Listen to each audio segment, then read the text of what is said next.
Prezado Pondé, peço licença para comentar o seu vídeo sobre Allan Kardec e o Espiritismo. Eu só vou tomar o seu tempo porque você fez afirmativas equivocadas sobre Allan Kardec e sobre o Espiritismo. De início, eu devo concordar com o senhor, quando o senhor disse que o Espiritismo não é uma filosofia respeitada pelo mainstream filosófico. Esse fato talvez se deva ao desconhecimento da obra de Kardec por parte da imensa maioria dos filósofos.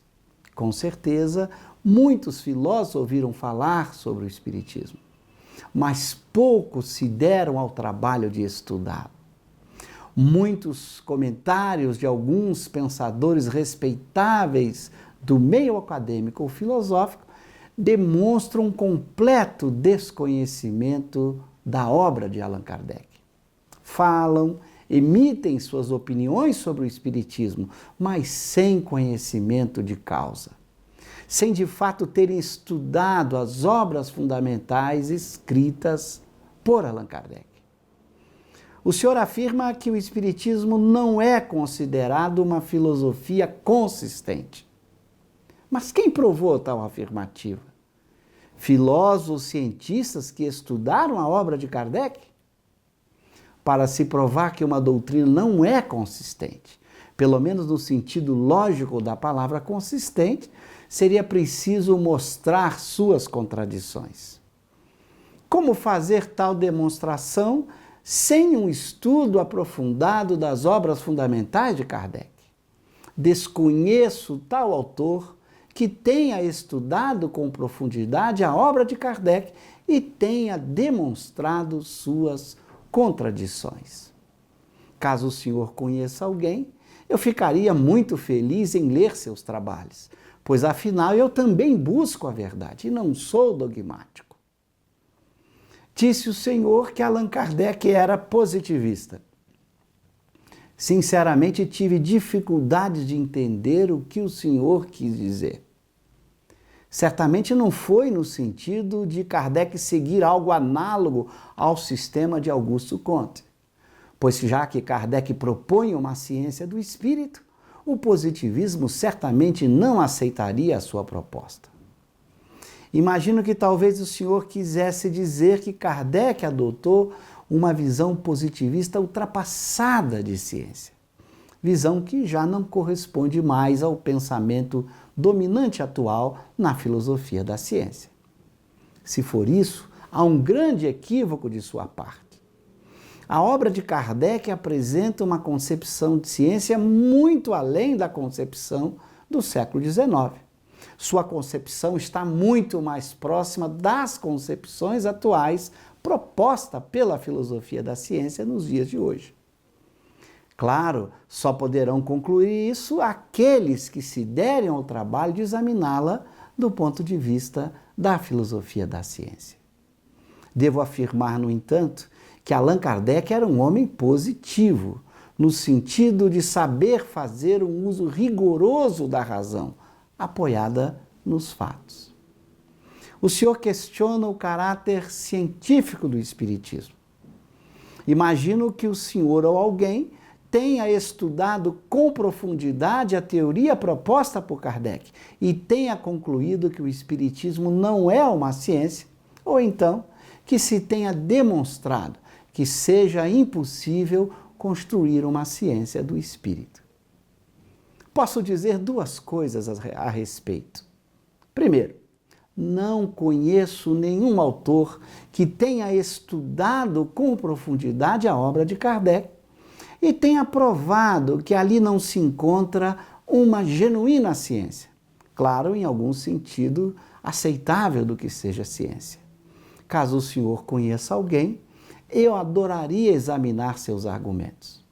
Segundo, penso que seja filosoficamente impossível fazer uma demonstração da impossibilidade de construir uma ciência do espírito, pelo menos no sentido de espírito proposto por Kardec.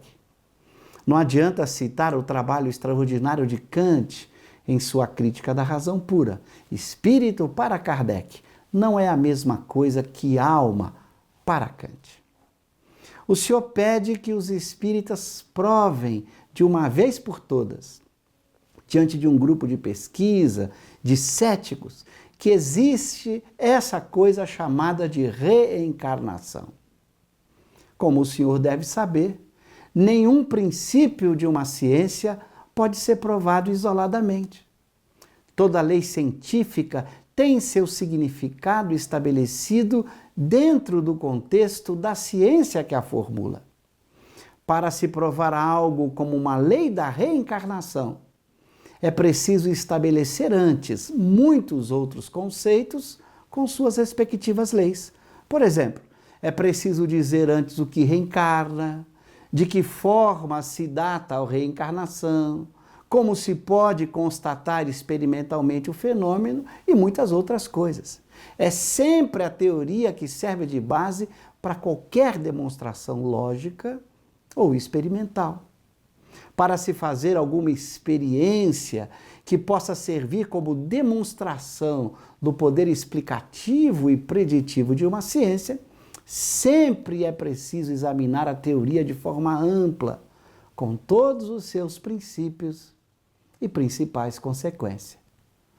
Assim, se esse grupo de pesquisa de céticos tivesse disposto a estudar a teoria proposta por Allan Kardec, verificaria por si mesmo como foi possível para Kardec provar cientificamente a lei da reencarnação.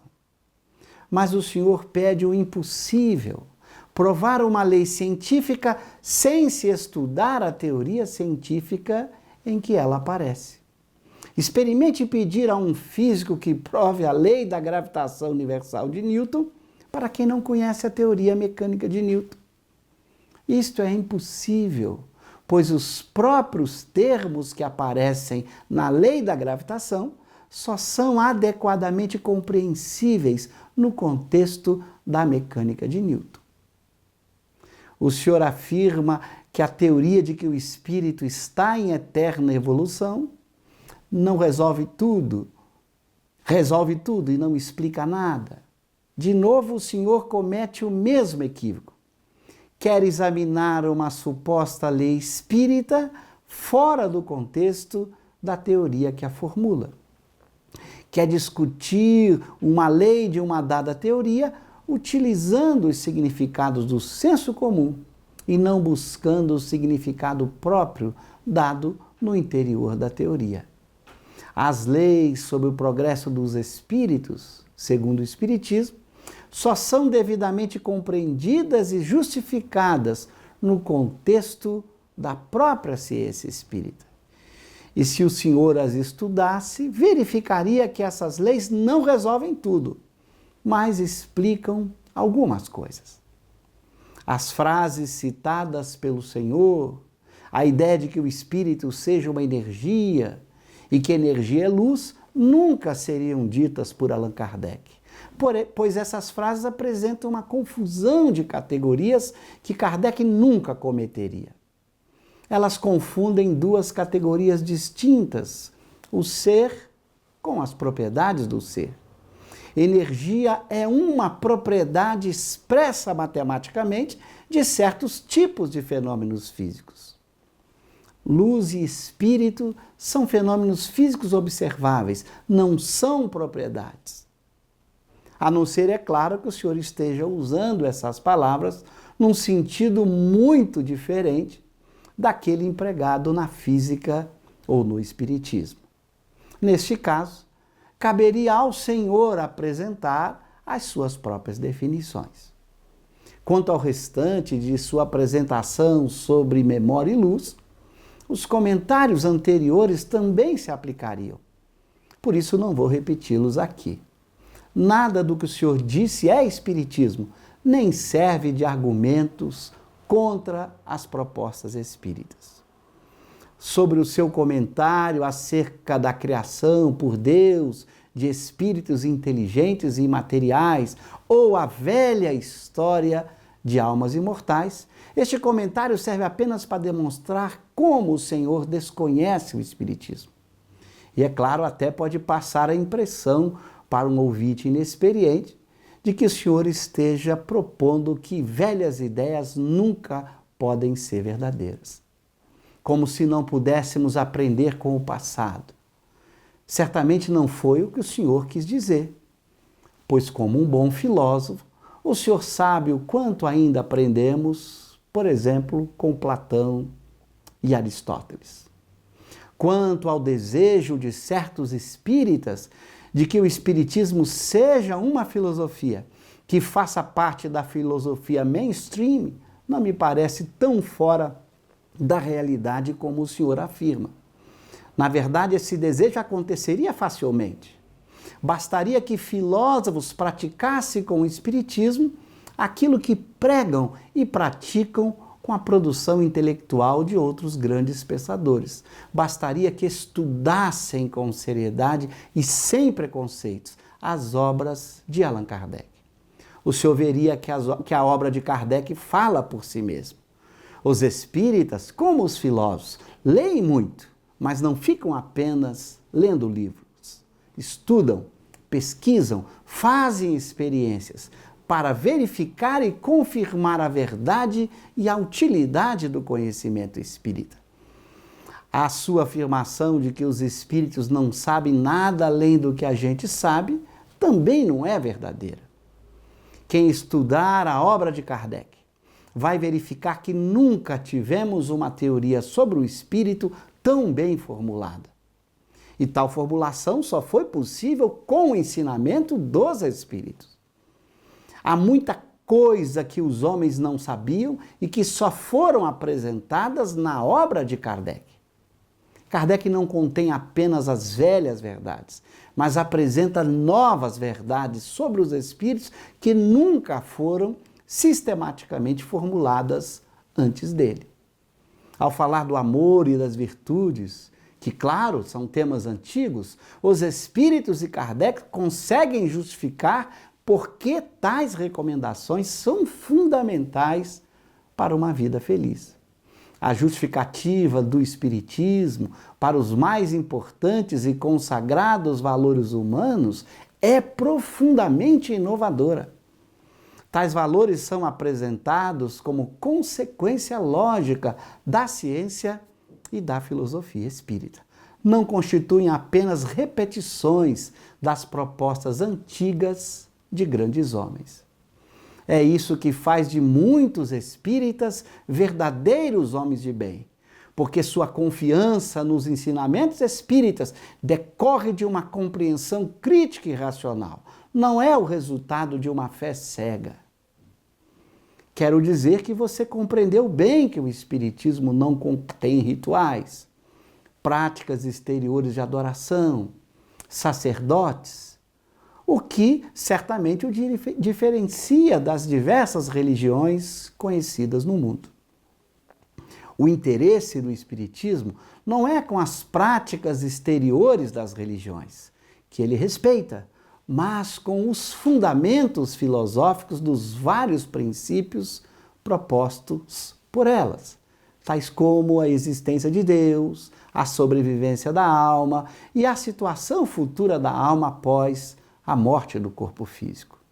Dada a sua estrutura científico-filosófica, o Espiritismo exige estudo sério.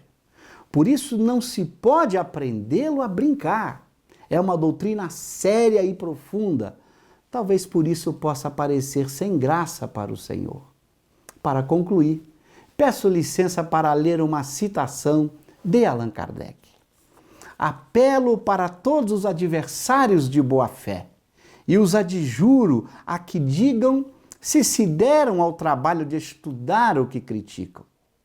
Porque, em boa lógica, a crítica só tem valor quando o crítico é conhecedor daquilo de que fala.